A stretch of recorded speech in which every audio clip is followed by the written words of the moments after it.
नमस्कार, स्वागत है आपका खबर झारखंड में। आपके साथ मैं हूं अभिषेक कात्यायन। कांग्रेस सांसद धीरज साहू ने आखिरकार अपनी चुप्पी तोड़ दी है। आपको बता दें कि धीरज साहू के ठिकानों पर आयकर विभाग की छापेमारी में 350 करोड़ से ज्यादा कैश बरामदगी हुई है। इस मामले में कांग्रेस के राज्यसभा सांसद धीरज साहू ने अपना पक्ष रखा है। उन्होंने कहा कि वो पिछले 30-35 साल से सक्रिय राजनीति में है और कभी नहीं चाहते थे कि उन्हें लेकर किसी तरह का विवाद खड़ा हो। धीरज साहू ने कहा कि उनके पास पैसे का पूरा हिसाब है और जब इनकम टैक्स डिपार्टमेंट उनसे हिसाब मांगेगा तो वो देंगे। वहीं बीजेपी ने कांग्रेस सांसद धीरज साहू के बयान पर सवाल उठाते हुए कहा कि आखिर 10 दिनों के बाद ये बयान सामने क्यों आया। वहीं बीजेपी के सवाल पर जेएमएम और कांग्रेस ने पलटवार किया है। इस तरह से जो हो रहा है तो मुझे काफ़ी दुख पहुंची है और मैं दावे के साथ कह सकता हूं कि जो पैसा पकड़ाया है वो मेरा फर्म का पैसा है। हम लोग शराब का व्यवसाय में तकरीबन हम सोचते हैं कि 100 साल से भी ऊपर हो चुका है और उसकी सारी जानकारी मैं आपको दे दे रहा हूँ कि इन 100 साल में हम लोगों ने सरकार को काफ़ी कुछ किया, काफ़ी रेवेन्यू दिया। हमारा जो परिवार है एक संयुक्त परिवार है, बहुत बड़ा परिवार है हमारा। इसमें कुल हम लोग 6 भाई हैं और उनके बच्चे लोग भी हैं।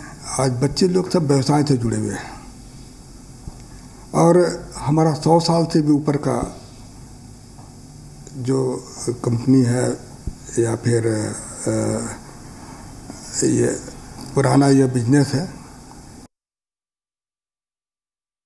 धीरज साहू जी का बयान हमने भी देखा है, लेकिन प्रश्न ये उठता है कि आखिर 10 दिनों के बाद वो बयान देने के लिए सामने क्यों आए। इतने दिनों तक वो कहाँ थे। छापेमारी उनके यहाँ 6 तारीख से शुरू हुई थी और मीडिया रिपोर्ट्स के मुताबिक कल जाकर समाप्त हुई है। तो 10 दिनों की छापेमारी के दौरान एक शब्द भी न उनकी कंपनी की ओर से कहा गया, न धीरज साहू स्वयं सामने आए। तो निश्चित रूप से कहीं दबाव रहा होगा उन पर कि अब आपको जाना चाहिए, अब बयान देना चाहिए। तो आखिर दबाव डालने वाले कौन है, किन परिस्थितियों में उनको सामने आना पड़ा। तो भारतीय जनता पार्टी यह मानती है कि कहीं ना कहीं कवर अप करने की कोशिश की जा रही है। अभी जो 300 करोड़ रुपए का मामला सामने आया था उसमें माननीय राज्यसभा सांसद धीरज प्रसाद साहू ने अपना बात रखा है कि ये हमारा कारोबार का पैसा है और एक एक पैसा का मेरे पास हिसाब है। लेकिन ये जनता समझ रही है कि बिना आयकर विभाग को कुछ बोले, आयकर विभाग ने इस पर कोई प्रतिक्रिया नहीं दी है, उन्होंने अभी तक कोई टिप्पणी नहीं किया है। और जिस तरह से भाजपा के लोग, भाजपा के नेता ईडी और आयकर विभाग के प्रवक्ता बने फिर रहे हैं, मैं उनको यही नसीहत देना चाहूंगा कि आप जो दुष्प्रचार करने में लगे हुए हैं, सरकार के विरोध में जो माहौल बनाने का, अफवाह फैलाने का ये साजिश जो कर रहे हैं, इसको जनता समझ रही है। किसी भी बात की कोई जानकारी नहीं होती है, सिर्फ और सिर्फ बतौलेबाजी करनी होती है। उनको ये बताना चाहिए कि 10 दिन से इनकम टैक्स कहाँ है, क्यों नहीं बताती है क्या हुआ है, वो बताना चाहिए। इनकम टैक्स तो आधिकारिक रूप से बताए ना, बयान दे कि कितना क्या हुआ है।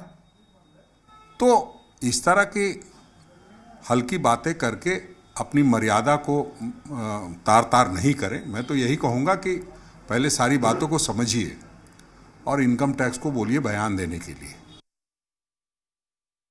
नहीं, भारतीय जनता पार्टी तो ऐसे ही व्याकुल पार्टी है और तरह तरह के आरोप लगाती है। धीरज प्रसाद साहू जी ने ये एक्सेप्ट किया कि ये मेरा पैसा है, मेरे परिवार के लोगों के बिजनेस का पैसा है। उन्होंने डिनाई नहीं किया कि मेरा पैसा नहीं। उन्होंने कहा कि किर्री किर्री का, एक एक पैसे का मैं हिसाब दूंगा, चूँकि ये मेरे व्यवसाय का पैसा है, बिजनेस का पैसा है, तो इसमें परेशानी तो होनी नहीं चाहिए। और इन लोगों को परेशानी इस बात की है कि वो अब हिसाब देने के लिए तैयार हैं। जिसने रेड मारा वो तो अभी तक क्लियर नहीं किया कि कितने पैसे हैं, लेकिन उसके बाद भी उन्होंने कहा कि जितने भी पैसे हैं वो सब मेरे हैं। तो भारतीय जनता पार्टी के लोगों को परेशानी है